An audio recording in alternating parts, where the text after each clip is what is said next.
welcome to the Crew-4 post-splashdown media teleconference. Our event should begin momentarily, and if you are also monitoring the event video, please mute the audio on your TV or computer and listen only to audio from the phone. If you would like to ask a question during the question and answer portion of the briefing, please press star 1 to be added to the queue. If you would like to withdraw your question, press star 2.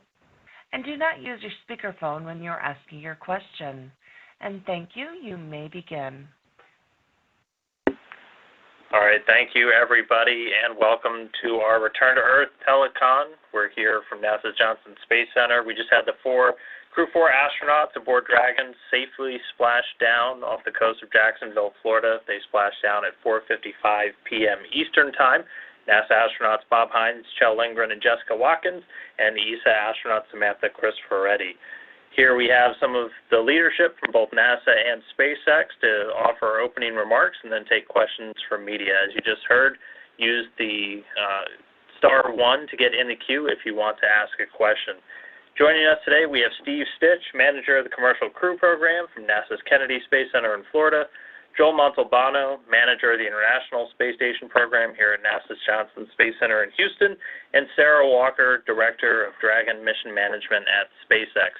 So as I mentioned, we'll do opening remarks, and then we'll go over to questions. And with that, I will hand it over to Steve. Thank you, Dan, and thanks for all the interest and for you being here this afternoon. Super exciting time, a lot of smiles in the control center when I left. We had a real smooth undocking and ride home for the Crew-4 astronauts after spending 170 days on ISS.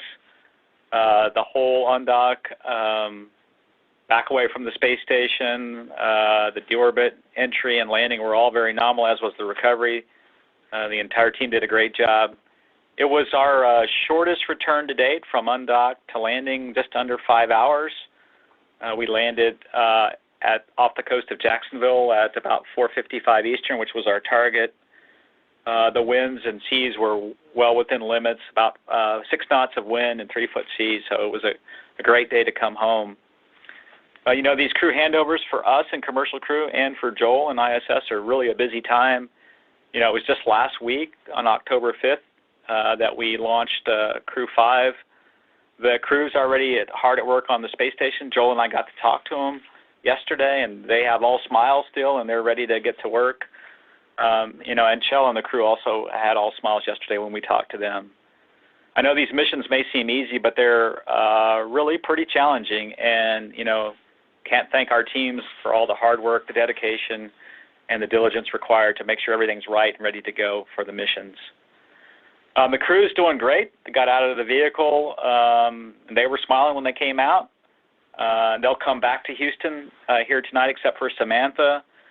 She'll board a plane and go to Europe. I know they're all excited to be home and see their families based on the conversations that we've had with them. Weather was a big challenge this week. Probably the first time we've experienced dealing with cold fronts. We set up for the opportunity on Wednesday to Tampa to try to come home, and we couldn't get comfortable with that opportunity because of precipitation ahead of the front that came through Florida. Yesterday, we made a really good run at landing at Tallahassee.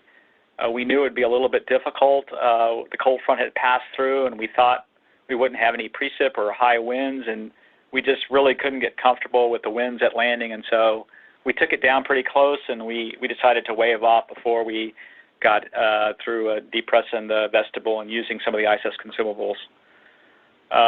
Today we set up for the landing at Jacksonville, and the weather predictions were very, very good, and they held firm all day and allowed us to land safely today. So really huge thanks to our weather team here in Houston and also at the 45th Space Wing. Just overall, a big thanks to the NASA team, the SpaceX team, our international partners, and the other agencies that we work with, including the U.S. Coast Guard, who provides protection for the landing, the U.S. Navy that provided some support for crew rescue for the Crew-5 launch, the U.S. Air Force Detachment 3, who's been doing rescue for us through the Commercial Crew Program, the FAA, the FCC, and all the other agencies involved. A huge thank you. It was a great day today, and now I'll hand it over to Joel. Hey, thank you, Steve, and thank you, everyone, for joining us today. It is awesome to have 4 humans back on Earth following just a fantastic expedition. As Steve mentioned, 170 days on the International Space Station, completing just over 2,700 orbits and traveling over 72 million miles, completing over 250 investigations in the areas of human research, technology demonstrations that we'll need for exploration, as well as completing some of our low Earth orbit commercialization activities. This crew saw the arrival of 5 visiting vehicles and the departure of 6 visiting vehicles. And as we talked about, had an awesome handover with Frank Rubio and the Crew-5 team. And really, when we talked to them yesterday, the smiles on their faces, the Crew-4 guys were just as excited as they were yesterday, as we saw on day 1 of their mission, and we expect the same from Crew-5. Looking forward, we have a busy fall and winter. We have a progress launch scheduled at the end of October, looking at October 26th, followed in early November by the NG-18, currently scheduled for November 6th. We have a SpaceX cargo mission, and we have a number of U.S. and Russian EVAs. With that, let me hand it over to Sarah. Thanks, Joel. Well, just an hour or 2 ago, as you're hearing, we welcomed Dragon and the Crew-4 astronauts safely back to Earth after 170 days docked to the International Space Station. I'll say from my perspective, watching the vehicle data those 5.5 months was delightfully boring while the crew got to do all the exciting work on board ISS. That's exactly how we like it. The Freedom vehicle performed beautifully the whole time, and especially today on the day of its return. So earlier today, Dragon autonomously undocked and performed multiple departure burns to move away from the ISS. And then over the next 5.5 hours or so, it continued its return to Earth. It successfully jettisoned its trunk and closed the nose cone prior to the final deorbit burn. This was actually the fastest return we've done on a crew mission, but on any mission to date, about 5.5 hours. Dragon's reentry into Earth's atmosphere and splashdown was nominal, including the deployment of all 4 main parachutes. And we're just happy to welcome the Crew-4 astronauts home to their family and friends. As always, we stay vigilant and we review all the data from every mission, this mission too. So we're stepping into that kind of standard post-flight process now, and we'll continue to learn and share with our partners as we head into future upcoming missions. So thanks NASA and ESA for your ongoing partnership, for your trust to safely launch and return your crews, and as Steve said, all the agencies that helped us with today's operations. And maybe I'll just end with a personal story. So yesterday I was over at the SpaceX daycare where my 3 youngest children are, and I noticed 2 photos of the Crew-4 crew that were hung proudly in the infant classroom. They're about a foot off the ground, and they're well crinkled from frequent handling.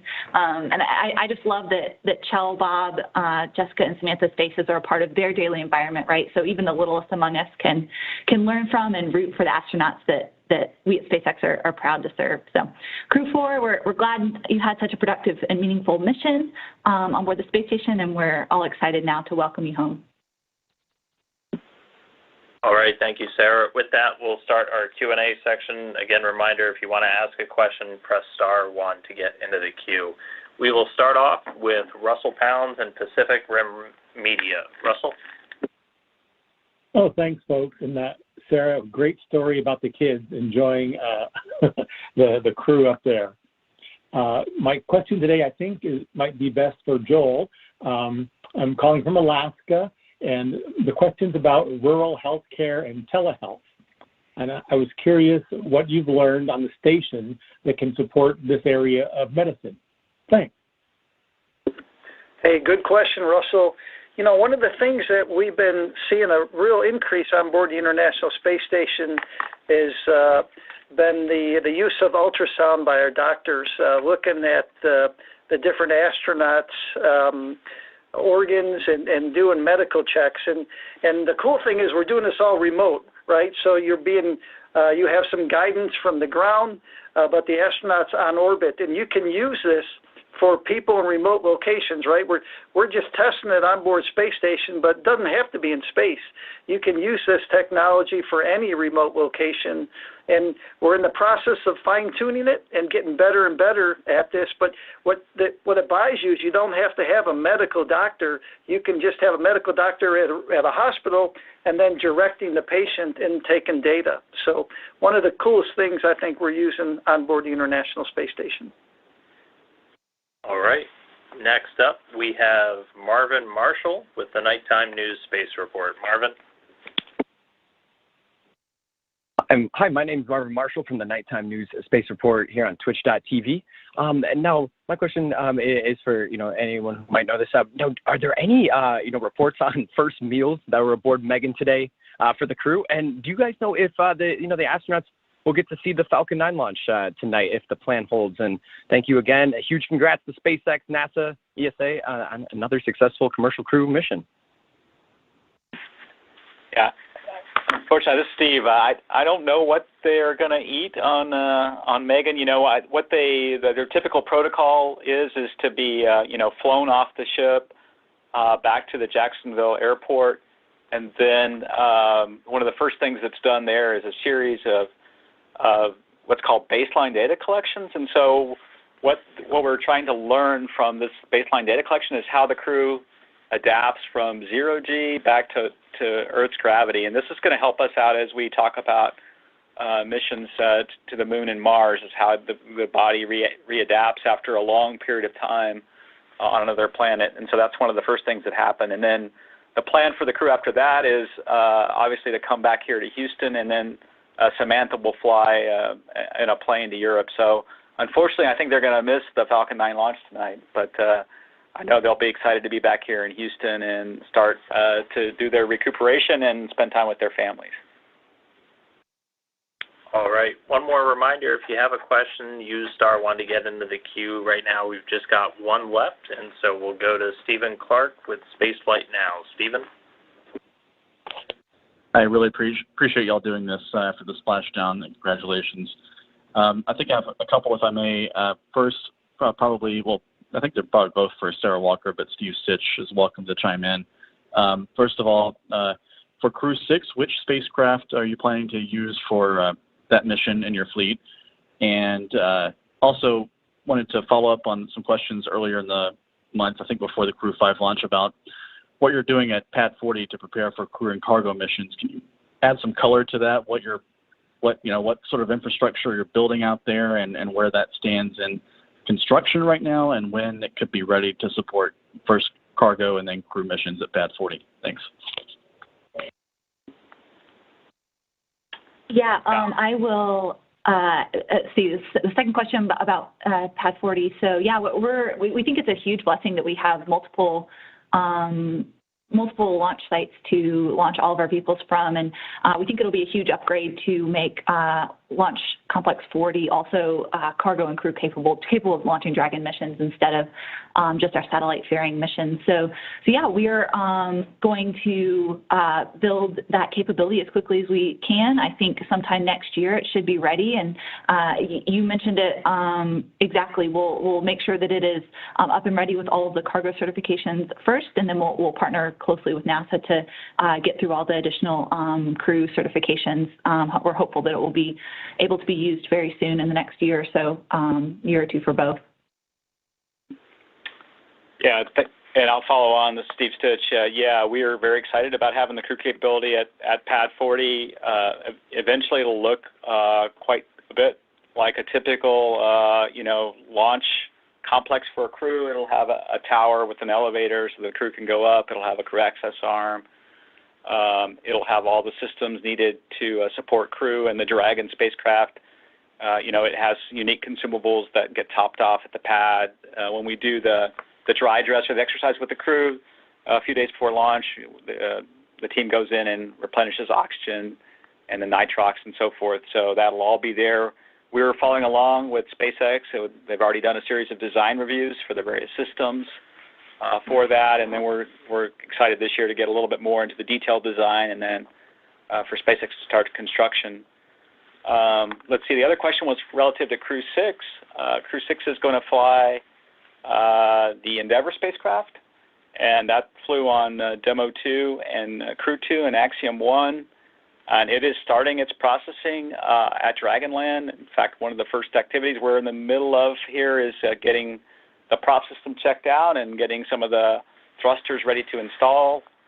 We are already in Commercial Crew working hand in hand with SpaceX to prepare for that flight in the springtime. And in fact, we're going to have a review.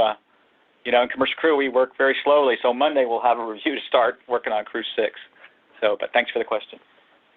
Oh, yeah, thanks, Steve, for circling back. I forgot the first question. Appreciate that.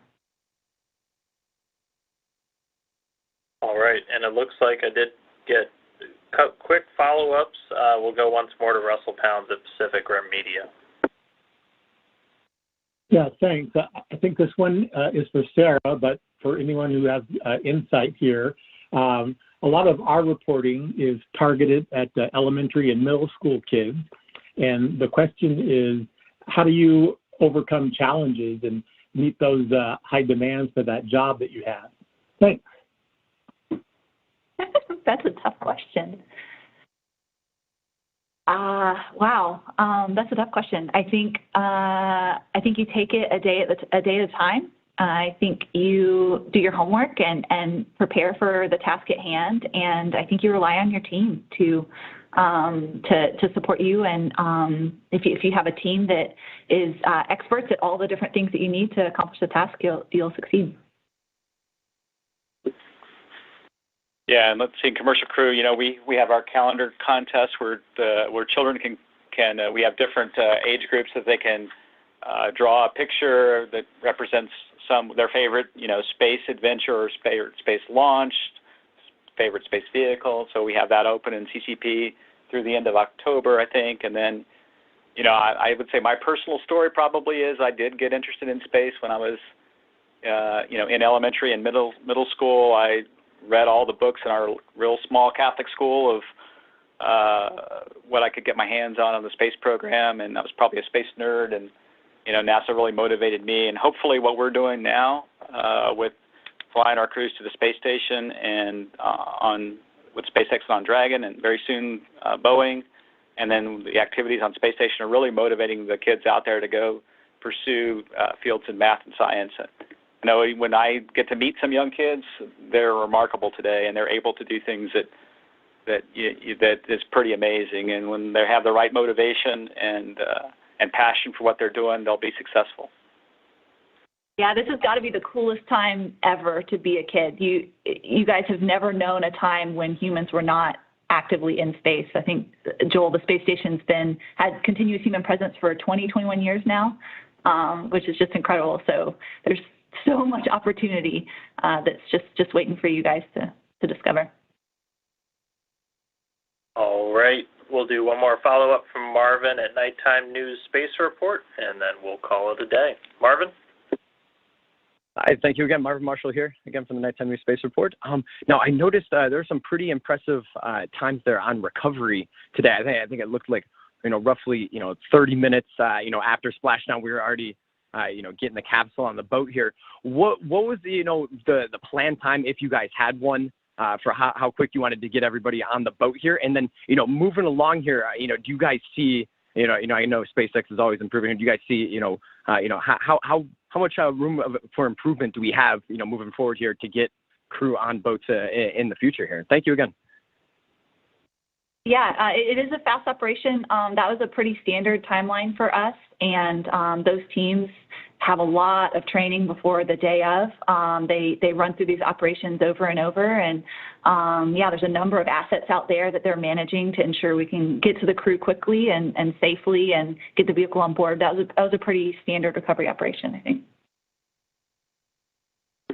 I think, from a NASA perspective, we wanted to be within an hour when we sort of set up the program, get them out of the water onto the ship within an hour.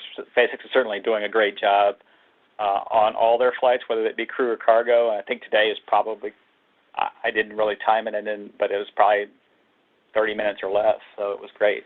So, and I think one of the things we've been trying to do with weather is find the good weather for recovery as well.